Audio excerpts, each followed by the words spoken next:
Los invito a que puedan abrir sus Biblias ahí en Éxodo capítulo 34. Vamos a leer hoy el capítulo 34 y la próxima semana el 33. Ya nos vamos a devolver uno. Eso tiene una lógica dentro de esta serie que hemos estado viendo. De hecho, esta es la penúltima predicación. La próxima semana es la última predicación sobre nuestra libertad para adorar al Señor. Entonces vamos a leer hoy día el 34, ¿ya? Y la próxima semana les voy a explicar por qué primero el 34, después el 33, ¿ya? Dice así, Éxodo 34. El Señor dijo a Moisés, lábrate 2 tablas de piedra como las anteriores, y yo escribiré sobre las tablas las palabras que estaban en las primeras tablas que tú quebraste. Prepárate, pues, para la mañana y sube temprano al monte Sinaí, y allí preséntate a mí en la cumbre del monte. Que no suba nadie contigo, ni se vea a nadie en todo el monte, ni siquiera ovejas, ni bueyes pasten delante de este monte. Moisés pues labró 2 tablas de piedra como las anteriores. Se levantó muy de mañana y subió al monte Sinaí, como el Señor le había mandado, llevando en su mano las 2 tablas de piedra. El Señor descendió en la nube y estuvo allí con él, mientras éste invocaba el nombre del Señor. Entonces pasó el Señor por delante de él y proclamó, el Señor, Dios compasivo y clemente, lento para la ira y abundante en misericordia y verdad, que guarda misericordia a millares, el que perdona la iniquidad, la transgresión y el pecado, y que no tendrá por inocente al culpable, que castiga la iniquidad de los padres sobre los hijos y sobre los hijos de los hijos, hasta la 3ª y 4ª generación. Moisés se apresuró a inclinarse a tierra y adoró, y dijo, si ahora, Señor, he hallado gracia ante tus ojos, vaya ahora el Señor en medio de nosotros, aunque el pueblo sea terco. Perdona nuestra iniquidad y nuestro pecado, y tómanos por posesión tuya. Entonces Dios contestó, voy a hacer un pacto. Delante de todo tu pueblo haré maravillas que no se han hecho en toda la tierra ni en ninguna de las naciones. Y todo el pueblo en medio del cual habitas verá la obra del Señor, porque es cosa temible la que haré por medio de ti. Observa lo que te mando hoy. Voy a echar delante de ti a los amorreos, a los cananeos, a los hititas, a los fereceos, a los heveos y a los jebuseos. Cuídate de no hacer pacto con los habitantes de la tierra donde vas, no sea que esto se convierta en tropezadero en medio de ti. Ustedes derribarán sus altares, quebrarán sus pilares sagrados y cortarán sus aceras. No adorarás en ningún otro Dios, ya que el Señor, cuyo nombre es celoso, es Dios celoso. No hagas pacto con los habitantes de aquella tierra, no sea que cuando ellos se prostituyan con sus dioses y les ofrezcan sacrificios, alguien te invite y comas de su sacrificio, y tomes de sus hijas para tus hijos y ellas se prostituyan con sus dioses, y hagan que también tus hijos se prostituyan con los dioses de ellas. No te harás dioses de fundición. Guardarás la fiesta de los panes sin levadura, según te he mandado, por 7 días comerás panes sin levadura en el tiempo señalado en el mes de Abib, porque en el mes de Abib saliste de Egipto. Todo primer nacido me pertenece, y de todo ganado tuyo, el primer nacido de vaca y de oveja, que sea macho. Redimirás con una oveja el primer nacido de asno, y si no lo redimes, quebrarás su cuello. Redimirás a todo primogénito de tus hijos. Nadie se presentará ante mí con las manos vacías. 6 días trabajarás, pero en el 7º día descansarás. Aun en el tiempo de arar y de segar, descansarás. También celebrarás la fiesta de las semanas, es decir, los primeros frutos de la siega del trigo, y la fiesta de la cosecha al final del año.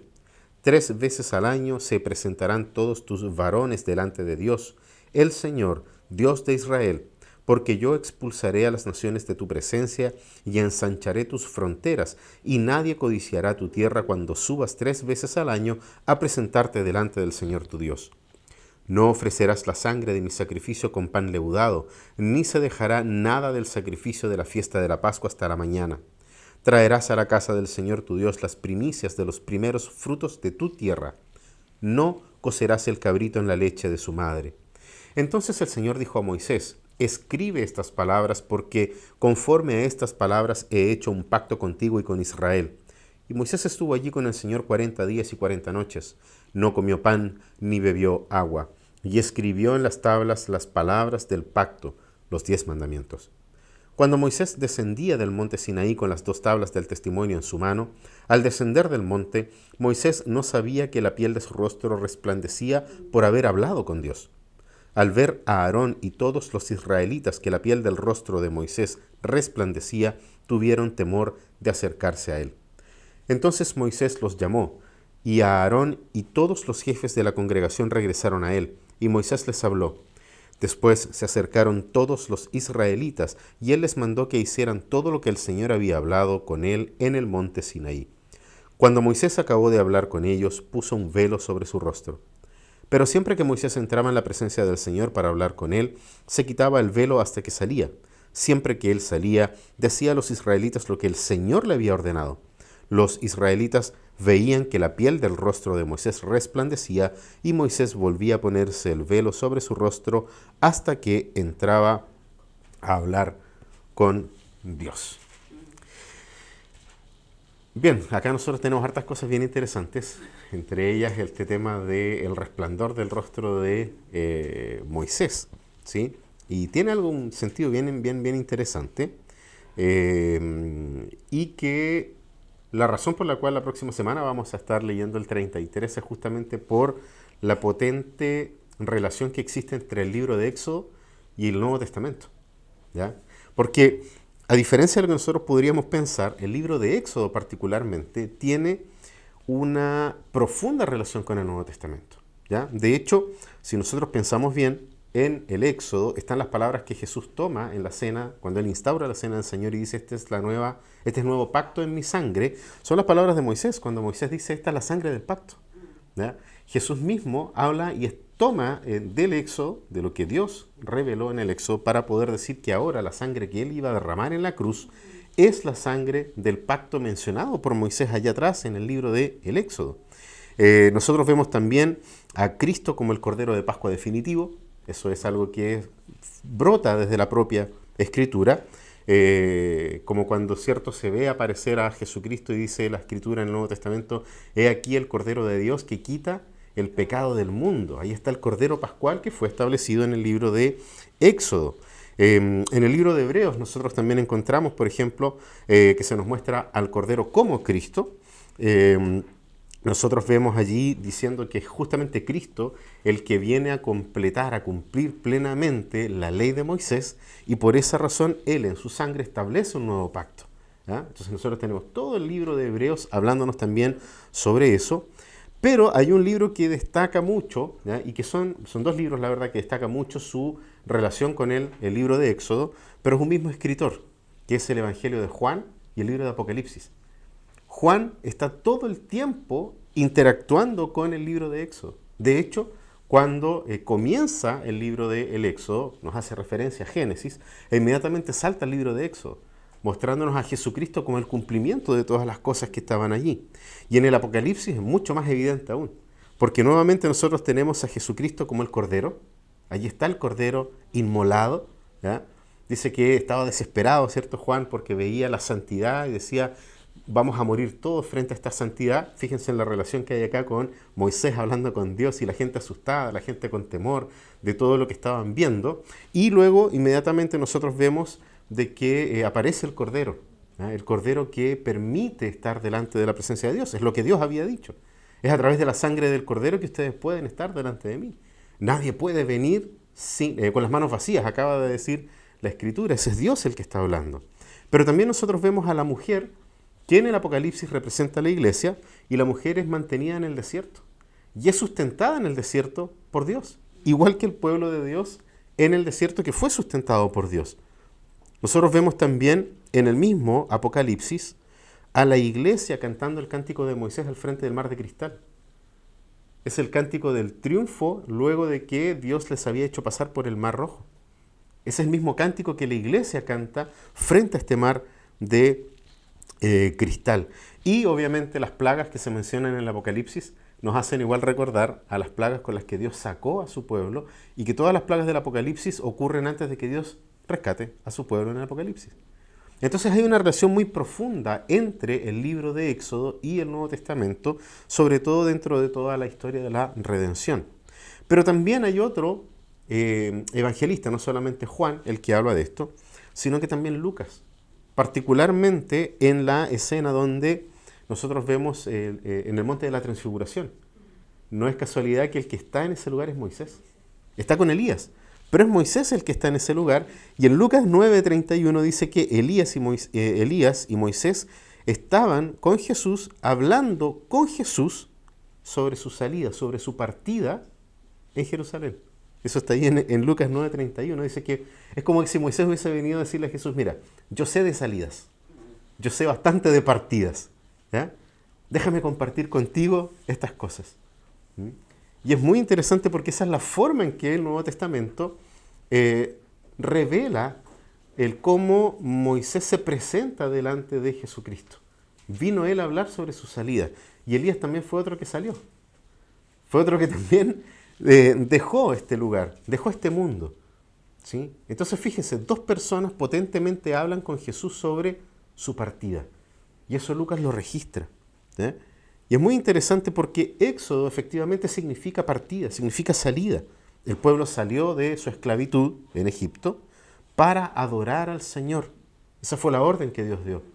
Deja a mi pueblo salir para que me rindan culto, para que me rindan adoración. Entonces, al sacar Dios a su pueblo Israel de Egipto, establece, nosotros vimos en las primeras predicaciones de esta serie, establece un nuevo calendario. Aquí es mencionado en el trecho que acabamos de leer, el mes de Abib, el primer mes del año, y las fiestas, los ritos, ¿verdad? Para poder generar en el pueblo un cambio de mentalidad. Cómo es importante que nosotros podamos tener nuestra mente cautiva por la narrativa que Dios nos está presentando. Y esa narrativa está en su palabra. Hoy día particularmente, el calendario cristiano conmemora la venida de Pentecostés, la venida del Espíritu Santo en el día de Pentecostés. 10 días después de la ascensión del Señor Jesucristo, que fue a mitad de la semana pasada, el día jueves más o menos, la iglesia conmemora la ascensión del Señor Jesucristo. Y 10 días después, entonces, Pentecostés, que es lo que estamos hoy día en el calendario cristiano recordando. Pero tiene que ver con ¿qué? Con la partida de Cristo, la ascensión de Jesucristo y el envío del Espíritu Santo para poder cumplir con todas las cosas que nosotros leímos ahí en nuestra lectura comunitaria en el libro de Deuteronomio, no, de Números, donde se nos relata que justamente Moisés anhela que todos los que son parte del pueblo puedan profetizar. ¿Ya? Josué se escandaliza. ¿Ya? Dice, cállalos, le dice, por favor cállalos. Pero fíjense cómo el calendario nuevo que Dios les da a su pueblo está nuevamente mencionado acá, también con sus fiestas, lo acabamos de leer. Hay una serie de fiestas, hay fiestas que luego se van a mostrar más adelante en la revelación progresiva de la ley del Señor. Pero nosotros tenemos aquí algo que atraviesa todo el libro del Éxodo y que tiene que ver con un rito que es perpetuo, que es la Pascua. Ese rito perpetuo dado por Dios a Moisés allá al principio del libro del Éxodo, nosotros lo vemos constantemente e incluso siendo reemplazado por el propio pueblo cuando levantan el becerro y presentan a ellos, a ese becerro, sacrificio, y Dios de nuevo retomando las cosas y haciendo recordar al pueblo que Él fue el que estableció las cosas. Él fue el que estableció los ritos para este nuevo tiempo que ellos van a vivir, como acabamos de leer en el texto del capítulo 34. ¿Eh? No vayan a hacer pacto ustedes con los pueblos que están en la tierra donde yo los estoy enviando. No celebren sus fiestas, no se prostituyan con las fiestas de ellos. Mantengan entonces sus propias celebraciones, sus propias fiestas, sus propias conmemoraciones. De ahí la relevancia que tiene para muchos reformados el calendario cristiano, porque nos ayuda a eso. Celebramos todos los domingos la muerte y resurrección de nuestro Señor Jesucristo. Nadie nos arrebata eso, nadie nos quita eso. Pero cuán bueno es tener también el calendario cristiano como un apoyo. ¿Para qué? Para seducir nuestra imaginación, para atraer nuestra mente. ¿Hacia qué cosa? ¿Hacia qué cosa? Hacia la historia de la redención, hacia la narrativa de la redención. Este rito perpetuo, que fue instaurado por Dios, Él no lo instaura porque sí, sino que es la instauración y algo visible, ¿cierto? La muerte pasa, ellos marcan sus puertas con la sangre y por fe la muerte no los toca. ¿Y qué es lo que ocurre con ese rito? ¿Ya? Ese rito queda allí justamente como un recordatorio de que Dios los sacó. ¿Pero por qué los sacó? Los sacó porque Él tenía un pueblo en Egipto, Dios tenía un pueblo en Egipto, y ese pueblo era un pueblo que Él había prometido anteriormente a otro, que en este caso es Abraham, Isaac y Jacob.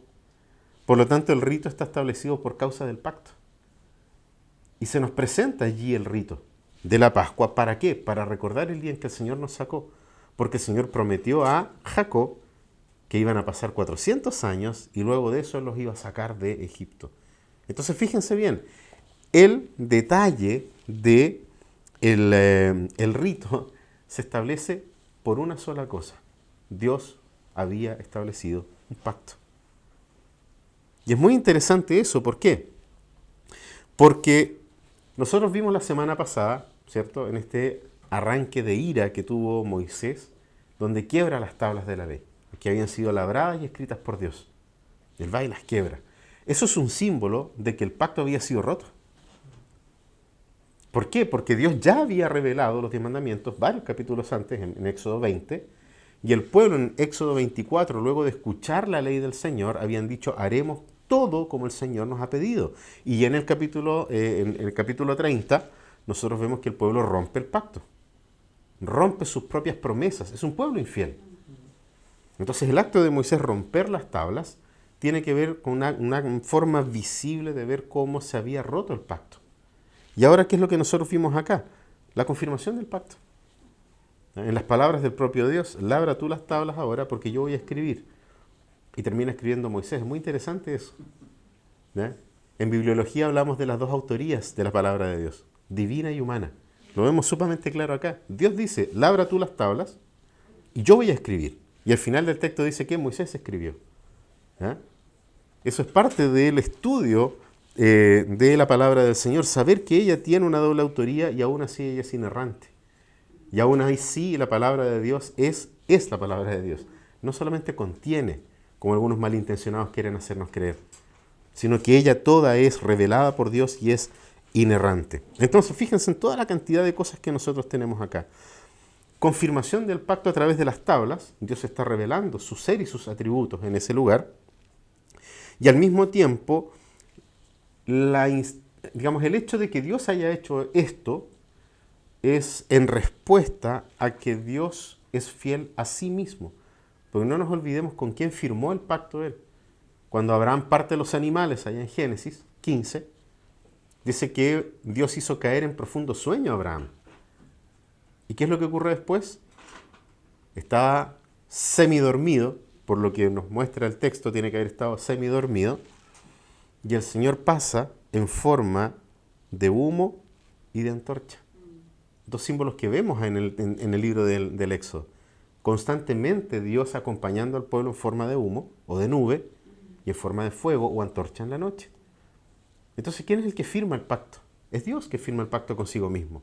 Y ese pacto ahora lo está acá confirmando. Y ese pacto confirmado por Dios es justamente por el hecho de que Dios guarda su pacto. Es Dios el que expresa que el pacto lo hizo consigo mismo y por eso Él es fiel. A pesar de la infidelidad del pueblo. La acaban de demostrar haciendo este becerro de oro. Y la cantidad de gente que murió por causa de eso. Lo cual manifiesta también la santidad y la justicia de Dios. Dios no cambia. Dios no puede ser burlado. Entonces, fíjense, Dios revela nuevamente su propio ser, sus atributos al pueblo a través de estas tablas, de estas nuevas tablas. Pero las tablas, el hecho de que estén nuevamente allí, es porque Dios está diciéndole al pueblo, yo estoy confirmando mi pacto con ustedes. Ustedes son falibles, yo no. Ustedes son infieles, yo no soy infiel. Yo soy fiel a mi pacto y mi pacto perpetuo lo he hecho en Abraham, en Isaac, en Jacob y ahora en Moisés. Porque el pacto es con el pueblo de Dios. Es Dios el que rescató un pueblo. Y eso es sumamente importante para poder abordar el capítulo 34, porque nosotros vemos justamente la fidelidad de Dios con su pacto, a pesar del pueblo, a pesar de la infidelidad del pueblo de Israel. Porque es bien interesante cómo nosotros vemos acá la fe del pueblo de Israel. ¿Ya? Cómo esa fe es una fe que en vez de crecer con cada manifestación de Dios, se debilita. ¿Ya? Pasa algo y se debilita. Es circunstancial la fe del pueblo, pero el pacto de Dios es eterno. Y eso es algo sumamente interesante dentro de este texto. ¿Por qué? Porque fíjense, pensemos un poco acá juntos. Nosotros vemos que esta fe debilitada del pueblo en varias partes de la Escritura, o sea, del mismo libro de Éxodo. Cuando Moisés y Aarón, por ejemplo, anunciaron en Egipto que Dios los había visitado y que los iba a sacar de Egipto, el pueblo se alegra. Y tienen fe y confianza y celebran y todo. Pero al poco andar pierden la fe, sobre todo cuando les redoblan el trabajo. ¿Y ahí qué es lo que hacen ellos? Empiezan a reclamar, empiezan a murmurar, se van en contra de Moisés, la fe de ellos se debilita. Tuvieron fe, por otro lado, cuando pintan, ¿cierto?, los postes y los dinteles con la sangre del cordero, pero la pierden frente a la posibilidad de morir al frente del Mar Rojo. ¿Ya? Hay una fe que crece, pasa algo, se debilita. Tuvieron fe cuando el Señor los hizo avanzar por el desierto. No nos olvidemos que luego de cruzar está el cántico de Moisés, aquel que yo mencioné, que aparece en el libro de Apocalipsis, donde ellos hablan del Señor como un brazo fuerte, Dios triunfante, Jehová de los ejércitos, nada nos va a detener, les faltó agua y comida y se pusieron a murmurar de nuevo. ¿Ya? Que fue la predicación que hizo Jano Álvarez. ¿Sí? Cómo el pueblo tenía esta fe fluctuante. ¿Sí? Y sin ir más lejos, cuando vieron la manifestación de la gloria de Dios en el monte Sinaí, sintieron temor, se postraron delante de Dios y su fe claramente volvió a crecer. Pero Moisés desaparece 40 días y de nuevo perdieron la fe. ¿Ya? Perdieron la fe y terminaron haciéndose una escultura de un becerro para poder tener algo de seguridad, colocando su seguridad en otra cosa. Es interesante porque esto no es diferente con nosotros. Nosotros también tenemos una fe fluctuante. A veces nuestra fe está ahí arriba, pero ocurre algo en nuestra vida e inmediatamente nuestra fe se debilita, decae. ¿Ya? Y eso generalmente es cuando nosotros quitamos nuestra mirada de nuestro objeto de fe, que es Cristo. Al momento en que nosotros miramos hacia otro lugar, nos perdemos. Esto es como cuando alguien maneja. Siempre se nos dice que tenemos que tener la mirada puesta en el camino. Es la única forma de que nosotros evitemos cualquier tipo de posibilidad de accidente. Porque del minuto en que sacamos la vista, ¿ya? Incluso uno a veces va manejando, ¿ya? No sé, el teléfono manda un aviso, alguna cosa, uno saca la vista milésimas de segundo e inmediatamente tiene que volver a enderezar el volante del auto para poder mantener la ruta. Esto es igual. Nosotros perdemos nuestra fe en la medida en que colocamos nuestros ojos en otra fuente de esperanza. Entonces, cuando nosotros nos enfrentamos a alguna mala noticia en la vida, cuando la vida nos golpea, conversábamos hoy día es domingo, el día jueves en la noche, que nos visitó una tía de Esther, conversábamos sobre cómo... El viernes fue, en la noche. Y hablábamos por la enfermedad de la esposa de un pastor de aquí de Osorno que está con un cáncer y que está en tratamiento y todo lo demás. Hemos estado orando por ella también al final de nuestros cultos. Pero cómo la vida a veces nos golpea con una y otra. Una y otra.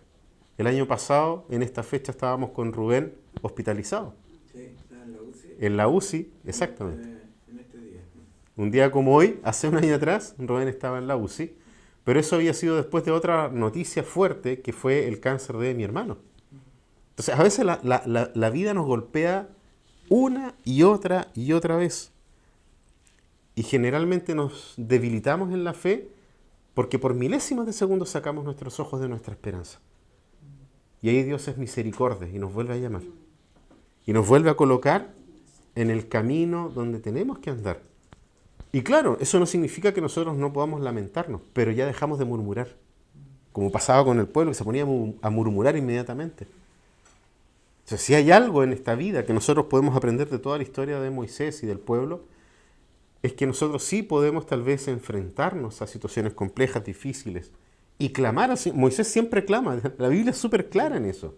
Y Moisés se vuelve al Señor. Mientras el pueblo murmuraba, mientras el pueblo buscaba nuevos ídolos, mientras el pueblo hacía todo lo que no había que hacer, ¿qué es lo que dice la palabra sobre Moisés? Pero Moisés buscó al Señor.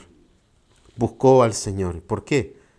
porque Moisés buscaba atraer al propio pueblo a esa mirada fiel. Y al final de cuentas la mirada a la fidelidad del Señor. El Señor ha sido fiel, el Señor nos ha sostenido. Él ha sido nuestro socorro, Él ha sido nuestro auxilio. Y es muy interesante porque Dios conoce nuestra infidelidad. Dios sabe que en algún minuto nos vamos a sentir sumamente angustiados. Y ahí Él nos dice, ¿estás angustiado? Porque sacaste los ojos de tu objeto de fe, que es tu Señor Jesucristo. Él es el autor y consumador de nuestra fe. Entonces nosotros vemos acá en todo el capítulo 34 al menos 3 formas de cómo Dios guarda y confirma su pacto. ¿Ya? Así que yo quiero que me acompañen allí en sus Biblias. La primera forma que nosotros vemos en que Dios guarda su pacto está revelando quién es Él. Eso lo vemos de los versículos 1 al 9. Lo primero que nosotros vemos aquí es la confirmación del pacto, justamente, como ya lo había dicho, al rehacer las tablas de la ley. Y también con Dios cumpliendo una visita que había prometido a Moisés. Eso lo vamos a ver la otra semana. Por eso les dije, hoy vamos a ver el capítulo 34, la próxima semana el capítulo 33. Pero en el capítulo 33, y aquí voy a hacer un spoiler de la próxima semana, Dios le promete a Moisés que lo iba a visitar. Y fíjense el momento en que se lo dice. El pueblo acaba de ser diezmado por el propio Dios. La palabra dice que sí, Moisés molió el oro, se los hizo tomar en el agua. Y aparte de eso, a filo de espada mataron a los infieles. Los levitas se ponen del lado de Moisés. Moisés era un levita, era de la tribu de Leví. Los matan y luego de eso Dios castiga al pueblo. Y en el Nuevo Testamento nosotros vemos de que fueron como 23.000 los muertos en total. ¿Sí? Pero eso es porque Dios obró con justicia. No hagan dioses, les había dicho en Éxodo 20, hicieron dioses. No se inclinen ni se inclinaron y lo adoraron. No se hagan imagen, se hicieron imagen. Dios no juega. Acabamos de leer acá que su nombre es celoso porque es celoso. Y no tiene que ver con los celos de las celopatías nuestras, humanas. Tiene que ver con el hecho de que Dios no compite con ningún ídolo. Porque ciertamente no hay ninguno que ni siquiera le pueda llegar ni a la planta de sus pies. Él es el Rey, Él es el Dios Todopoderoso. Y ese Dios, a pesar de la infidelidad del pueblo, y ojo, Dios le dice a Moisés, tu pueblo. ¿Ya? Eso también es una señal de que el pacto se había roto. Es tu pueblo. Y a pesar de eso, Dios le dice a Moisés, voy a hacer lo que me estás pidiendo. Que es cuando Dios le pide, Señor, quiero ver tu gloria. Hay un paralelo muy interesante. Dios despliega todo su poder, el pueblo igual peca, y en la conversación de Dios con Moisés, Moisés le dice, Señor, yo quiero más. Yo quiero ver tu gloria. Y Dios le dice, te lo concedo. Te lo concedo. Y acá nosotros vemos eso. El hecho de que Moisés tenga que subir solo, porque antes había subido con Aarón, había subido con Josué, pero en esta oportunidad, ¿qué es lo que Dios le dice? Sube solo. Sube solamente tú. Y esto obviamente refuerza la idea de la confirmación del pacto, es a través de un mediador obediente. Fíjense lo que dice el versículo 4 del capítulo 34. Moisés pues labró 2 tablas de piedra como las anteriores, se levantó muy de mañana y subió al monte Sinaí como el Señor le había mandado. Esto Dios lo hace solamente porque Moisés fue un mediador entre Dios y los hombres, un mediador obediente. El Señor ya se había mostrado a Moisés a través de la zarza, ¿se acuerdan? Cuando lo vimos al principio del libro.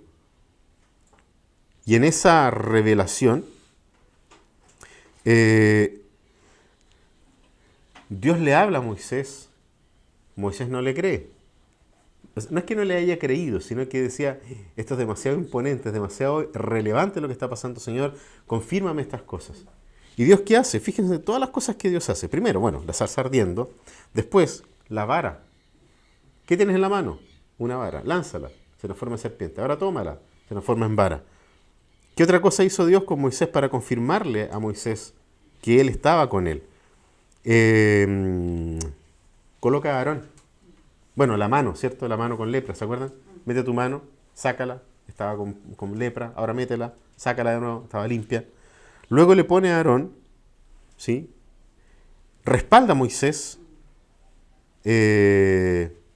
a todo lo que tenía que hacer Moisés delante de Faraón a través de las plagas, manifiesta a Dios misericordia y paciencia al pueblo terco. Moisés clama misericordia, Dios la concede. De todas esas formas, Dios estaba confirmando quién era Él. Y lo hace al pueblo a través de un mediador que fue fiel, que era Moisés, a pesar de las propias limitaciones de Moisés. Y acá nosotros vemos a Moisés que quiere ir un poquitito más lejos, como dije yo, quiere conocer más a Dios. Luego de que Dios había decidido no destruirlos, matándolos a todos, porque la realidad era esa, todos tenían que morir. Nosotros de repente nos escandalizamos porque los propios levitas mataron a filo de espada a los infieles. La verdad es que todos tendrían que haber muerto. Dios fue misericordioso. Fue una muestra del amor y de la misericordia de Dios. Y entonces, luego de eso, Moisés le pide a Dios verle en todo su resplandor. Eso está en el 33:18, como les dije recién y que lo vamos a ver la próxima semana. Y el hecho aquí es lo interesante de que para sorpresa nuestra, Dios dice que sí. Dios podría haberle dicho, no, Moisés, ¿sabéis qué? Voy a reservar esto para algún profeta en el futuro, no para ti. Y ahí estaría Isaías, ¿cierto? Y vi yo la gloria de Dios y dije, ay de mí. Pero Dios a Moisés le dice que sí. Y lo que vemos nosotros acá en estos primeros versículos es que Jehová Dios pasa por delante de Moisés. Y es Dios el que pasa por delante de Moisés. Moisés está escondido en la hendidura de la roca. Y el propio Dios revela su nombre.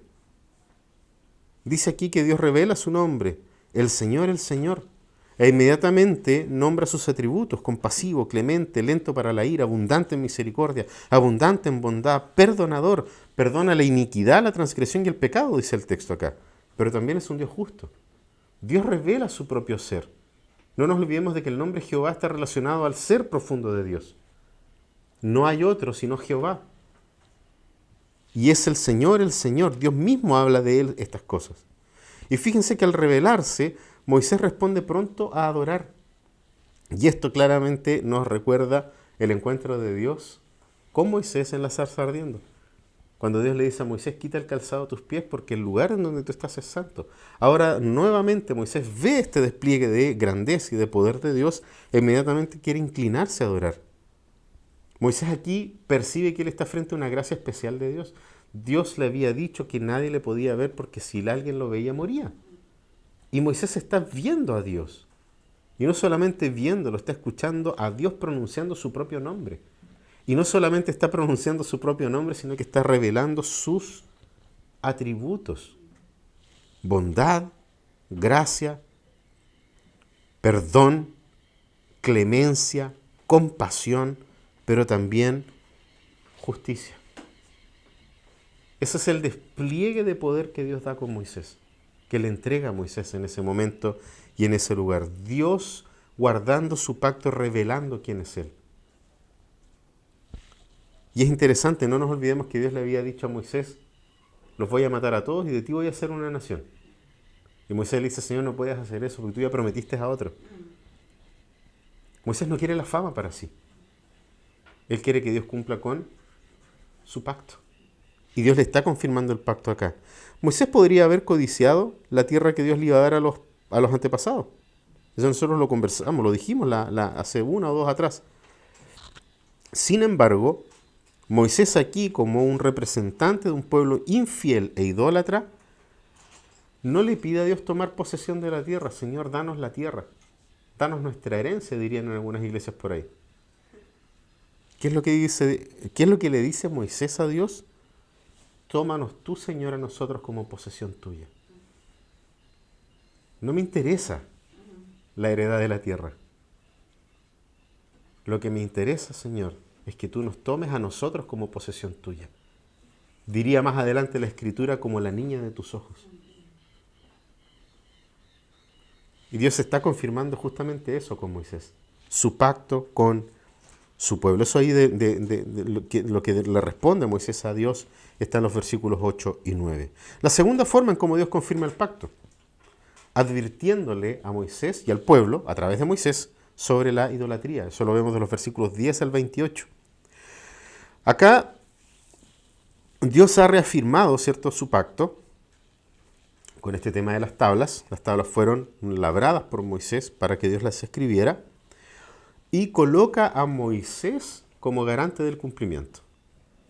Le dice a Moisés todas las cosas para que Moisés las replique en el pueblo. Moisés en todo este relato es el único fiel a Dios. Ha sido el único que se ha mostrado fiel a Dios. Por eso el Señor toma a Moisés. Ciertamente la fidelidad de Moisés no es que le haya nacido a él. Era Dios en que todo momento tenía que reafirmarle esas cosas. Y cuando Moisés parecía que estaba perdiendo la fe, Dios le hablaba. Porque la fidelidad de Moisés no le pertenece a Moisés. La fidelidad de Moisés es un reflejo de la fidelidad de Dios. Es un atributo comunicable de Dios. Nosotros podemos ser fieles a Dios, porque Él es fiel. Y Él refleja eso. Eso es lo que vamos a ver al final, en todo caso, ¿ya? Pero fíjense, Moisés es lo que la palabra de Dios nos dice, ha sido fiel en lo poco. Moisés, tú has sido fiel en lo poco. Y yo te estoy colocando sobre mucho. Eso lo vemos ahí fácilmente en los versículos 10 y 11. Fíjense lo que dice, versículo 10 y 11. Entonces Dios le contestó a Moisés, voy a hacer un pacto delante de todo tu pueblo, de nuevo, haré maravillas que no se han hecho en toda la tierra ni en ninguna de las naciones. Y todo el pueblo en medio del cual habitas verá la obra de Jehová. Porque es cosa temible la que haré por medio de ti. Observa lo que te mando hoy. Voy a echar de delante de ti a los amorreos, cananeos, hititas, fereceos, heveos, jebuseos. Dios está colocando a Moisés sobre mucho porque Moisés había sido fiel en lo poco. Pero le advierte de la idolatría. De nuevo, lo había hecho desde el capítulo 20 en adelante con los 10 mandamientos y todo lo que nosotros leímos desde el 20 en adelante. Dios ya se había revelado como Dios justo. Fíjense en el versículo 7. Volvamos un poquitito ahí mismo en el capítulo 34. Versículo 7 en la segunda parte. Dice, habla, ¿cierto?, sobre su misericordia, que perdona y todo lo demás. Pero dice luego ahí, pero castigo la iniquidad de los padres sobre los hijos y sobre los hijos de los hijos hasta la tercera y la cuarta generación. Dios ya se había revelado como un Dios justo. Y entonces vuelve a advertir acá que el pueblo no puede confiar en sus alianzas políticas. No hagas pacto con los pueblos de esa tierra. No te dejes seducir por las narrativas de esos pueblos. Tú me perteneces, Israel. Tú eres mío. Solo tienen que confiar en ¿quién? En el Señor que los sacó a ustedes de Egipto. Con todo ese despliegue de poder que ya fue mostrado. Y no solamente eso, fíjense que tienen que también destruir los altares de los dioses paganos. Destruyen las aceras. La acera era una especie de escultura que había de Acera, que era una diosa, y Dios les dice a ellos que tienen que llegar a esos lugares y echar por tierra todos esos altares. Nosotros vemos después en la historia que no lo hacen. Pero Dios le está aquí advirtiendo. ¿Por qué? Porque Dios está confirmando su pacto. Y al confirmar su pacto lo está haciendo justamente advirtiendo contra la idolatría. Nosotros vemos acá que Dios hace esto para evitar que el pueblo peque por la inclinación natural de sus corazones a adorar a otros dioses. Fíjense lo que dice los versículos 13 al 17. Ustedes derribarán sus altares, quebrarán sus pilares sagrados y cortarán sus aceras. No adorarás a ningún otro dios, eso está en los 10 mandamientos. Ya que el Señor, cuyo nombre es celoso, es Dios celoso. No hagas pacto con los habitantes de aquella tierra. No sea que cuando ellos se prostituyan con sus dioses, les ofrezcan sacrificios, alguien te invite y comas de sus sacrificios. Y tomes de sus hijas para tus hijos, y ellas se prostituyan con sus dioses, y hagan que también tus hijos se prostituyan con los dioses de ellas. No te harás dioses de fundición. Particularmente el versículo 17 es un recuerdo de lo ocurrido en el capítulo 32. No lo vuelvan a hacer. Y de los versículos 18 en adelante, si ustedes ven bien ahí en sus Biblias, Dios les recuerda las dos fiestas, la de los panes sin levadura y de la Pascua, que las había establecido en el momento de salir de Egipto. Y que serían perpetuas. Ojo con eso, ¿ya? Y cómo este rito que Dios les colocó marca el principio de un nuevo calendario que Dios les dio. Por eso yo al principio hablaba de lo beneficioso que es para nosotros y para poder cultivar nuestra imaginación puesta en Jesucristo, una herramienta como el calendario cristiano. El pueblo de Israel tenía su propio calendario. Y eso marcaba momentos. Y Dios se los está colocando acá de nuevo. ¿Ah? Les recuerda el nuevo calendario, les habla del primer mes del año y les habla del último mes del año. ¿sí? Ellos tienen ahora una nueva forma de contar el tiempo. No tienen que... El punto acá es que ellos no pueden olvidar el cambio de vida que Dios les otorgó. Ustedes han sido llamados para tener una vida diferente. Una nueva vida es lo que el Señor les estaba ofreciendo. Y luego ahí del 21 al 26 nosotros vemos otra serie de recordatorios, como guardar el día de reposo, las fiestas, celebraciones que van a ser parte del calendario del pueblo de Dios más adelante, Pentecostés, Acción de Gracias, las ofrendas. Todas estas cosas que están siendo mencionadas acá, Dios las estableció para poder erradicar la idolatría. No tienen otra finalidad sino buscar erradicar la idolatría, guardar su pacto, el pacto de Dios con su pueblo, y recordarle al pueblo que el pueblo le pertenece a Dios. Entonces, fíjense, Dios está confirmando su pacto. Y lo está haciendo a través de la advertencia en contra de la idolatría con todos estos elementos. Ciertamente, si nosotros analizáramos cada una de las palabras aquí, vamos a ver cada una de las cosas que el pueblo había hecho mal hasta ese momento. ¿Ya? Por eso yo destacaba el versículo 17 como un recuerdo de lo que había pasado en el capítulo 32. Y al final, fíjense bien, en el versículo 27, Dios le ordena a Moisés que escriba estas cosas.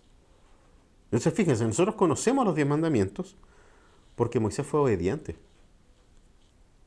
Y vuelve a reforzar la idea de que Dios está confirmando su pacto, advirtiendo contra la idolatría, revelando quién es Él, pero se lo hace saber al único fiel en medio de todo un pueblo.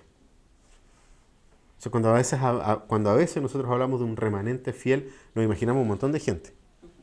En este caso estaba solo Moisés, estaba solo. Moisés estaba solo. Pero Dios quería hacer a través de Moisés la confirmación de su pacto. Y Moisés había sido educado en la casa de Faraón. Moisés podría haber sido el que más confiaba en los otros dioses. Si al final de cuentas estuvo escuchando cuántos años la religión de Egipto, pero le creyó al Señor. Le creyó a Jehová cuando el Señor lo llamó. Y ahí dice la Biblia que estuvo, ¿cierto?, otros 40 días, otras 40 noches en la presencia de Dios, obedientemente, para luego descender con las tablas de la ley para el pueblo. Y por último, nosotros tenemos que Dios confirma a su pueblo reflejando su gloria en los que son fieles. Eso lo vemos del versículo 29 al 35. Moisés viene con la confirmación del pacto, las tablas de la ley. Viene con ellas en la mano, ¿cierto? Versículo 29 dice que descendió con las tablas en la mano. Repito acá, la ruptura de las tablas de la ley fue un símbolo de la ruptura del pacto, ¿ya? No olvidemos eso. ¿Por qué? Porque esto es una confirmación del pacto de Dios. Lo que estamos viendo acá nosotros en el capítulo 34.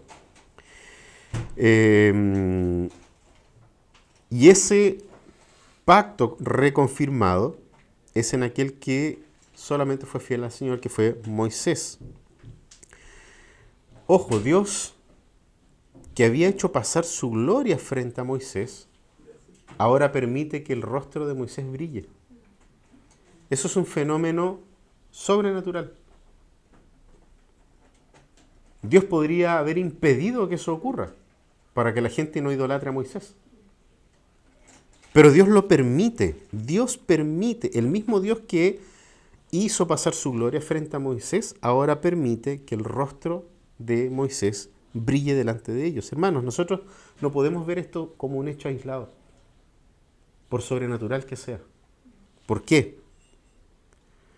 Porque la palabra declara que un corazón alegre hermosea el rostro. No andamos con cara de Camila Flores, ¿ya? La diputada que siempre está como enojada, ¿cierto? El corazón alegre hermosea el rostro. ¿Y qué es un corazón alegre al final de cuentas? Un corazón alegre es aquel que está en una correcta relación con Dios. Como estaba Moisés, siendo él pecador, porque es un ser humano como cualquier otro, estaba en una correcta relación con Dios. Entonces es Moisés el que confía en su libertador. Un corazón alegre es aquel que confía en su libertador. Un corazón alegre es aquel que descansa en su proveedor, como Dios había sido proveedor del pueblo. Un corazón alegre es el que se goza en el ser de Dios y sus atributos, incluyendo la justicia de Dios, frente a las injusticias del mundo. Ese es el corazón alegre, ese es el corazón que se alegra del Dios que tiene. Es aquel que ha hallado gracia delante de Dios. Y solamente nosotros podemos hallar gracia delante de Dios, no por nuestros méritos, porque Moisés no tenía ninguno. Moisés en sí mismo no tenía ningún mérito, pero sí tenía algo que lo hizo hallar gracia delante de Dios. Y es el hecho de que él tenía su fe puesta en Dios. Tenía tan puesta su fe en Jehová que quería ver su gloria, que quería conocerlo de manera totalmente íntima a Dios. Señor, muéstrame quién eres, muéstrame tu rostro. He visto todo esto, te sigo creyendo, pero yo quiero ver más, yo quiero saber quién, quiero verte a ti. Y fíjense en el detalle. Moisés logra ver a Dios y lo ve cara a cara en el monte de la transfiguración cuando ve a Cristo. Porque la palabra declara que Cristo es la imagen de Dios invisible. Moisés vio a Dios y vivió. Porque Jesucristo es vida. Amén. Y es vida eterna. Entonces fíjense, hermano, aquellos que reflejan la gloria de Dios no son iluminados, no son hiperespirituales, ¿sí? No son los íntimos que andan cantando con voz como cansados. ¡Ay, Señor! No, no se trata nada de eso. ¿Saben quién es aquel que refleja la gloria de Dios? Versículo 32. El que llama a los demás a obedecer la palabra de Dios. Esos son los que reflejan la gloria de Dios. Son aquellos que llaman a los demás a obedecer la palabra de Dios. Arrepiéntanse y crean, porque el reino de los cielos se ha acercado. Juan el Bautista, con todo lo andrajoso que haya podido ser, reflejaba la gloria de Dios. Porque anunciaba la necesidad de arrepentirnos y obedecer la palabra de Dios. Pero hay un detalle en Moisés. Y es el hecho de que el resplandor no era permanente. Los eruditos plantean de que Moisés se cubría el rostro para que no vean que se iba apagando, que iba perdiendo la gloria de Dios. No por causa de la gloria de Dios, sino que por causa de que la perdía. Y eso es sumamente bueno, porque Moisés perdía el reflejo de la gloria de Dios. Por eso tenía que acudir de nuevo a Dios. Y esa es una enseñanza para nosotros que no es moralista. Porque no hay nada en la Escritura que sea moralismo. Moisés busca a Dios porque necesita estar en la presencia de Dios. Y es interesante, porque eso también nos muestra a nosotros que nosotros debemos buscar permanentemente a Dios si queremos reflejar su gloria en este mundo. No basta con un encuentro, por más potente que haya sido. Moisés perdía la gloria de Dios en su rostro, así como nosotros perdemos la gloria de Dios en nuestro rostro, por las mismas razones. Nuestra fe se debilita. No importa si Dios te sacó de la muerte, no importa el testimonio que puedas tener, necesitamos ir y buscar permanentemente a Dios si realmente queremos reflejar la gloria de Dios en este mundo. Y solo podemos buscar a Dios y podemos buscar su gloria porque Él firmó y reconfirmó de forma definitiva su pacto en Cristo Jesús. Y en Cristo Dios prometió estar con todos nosotros hasta el fin del mundo, hasta el fin de los tiempos. Hermanos queridos, hay esperanza para nuestros corazones idólatras. Hay esperanza para nuestros corazones idólatras. En Cristo Jesús, Dios confirma su pacto eterno porque Él es el único fiel y verdadero. Porque Jesucristo es el único fiel y verdadero a pesar de nuestra infidelidad. A pesar de nuestra infidelidad. A pesar de nuestra idolatría, el pacto fue confirmado en Cristo, porque Cristo fue el único que no idolatró a nada. El único cuyo corazón no se perdió en el camino. Ese es Cristo Jesús. Él es fiel para salvar, porque Él es fuerte para poder sostenernos en eso. Ese es Jesucristo. Él nos hizo libres, Cristo nos hizo libres. Por eso nosotros somos libres para adorar. Nosotros podemos salir de Egipto. Podemos salir de nuestros propios Egiptos, pero necesitamos que Egipto salga de nosotros. Y para eso Cristo tiene que habitar plenamente en nosotros.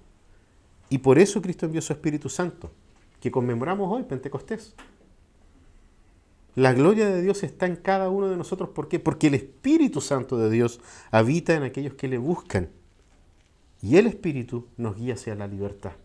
El Espíritu Santo de Dios nos guía hacia la libertad y Él nos guía a nuestra libertad para adorar libremente al Señor, sin idolatrías, libres de pecado, libres de todo tipo de cosas, solamente en Jesucristo. Amén. Hermanos, oremos. Padre Celestial, queremos darte gracias por Jesucristo, tu Hijo, y por tu Santo Espíritu, al cual conmemoramos un día como hoy. Padre amado, las fechas pueden variar. Lo importante es tener una nueva forma de mirar el mundo. Que nuestra mente, Señor, sea cautiva por tu palabra. Y que por el poder de tu Espíritu eso sea una realidad para nosotros, Señor. Ayúdanos, Padre, porque ciertamente no sabemos cómo hacerlo. Pero en ti, oh Señor, sabemos que sí lo podemos lograr. Porque tu Hijo Jesucristo es el único fiel para cumplir.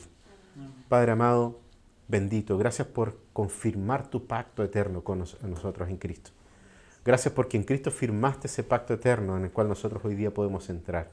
Y a través de ello, Señor, ser libres para adorar. Oramos en Cristo Jesús. Amén.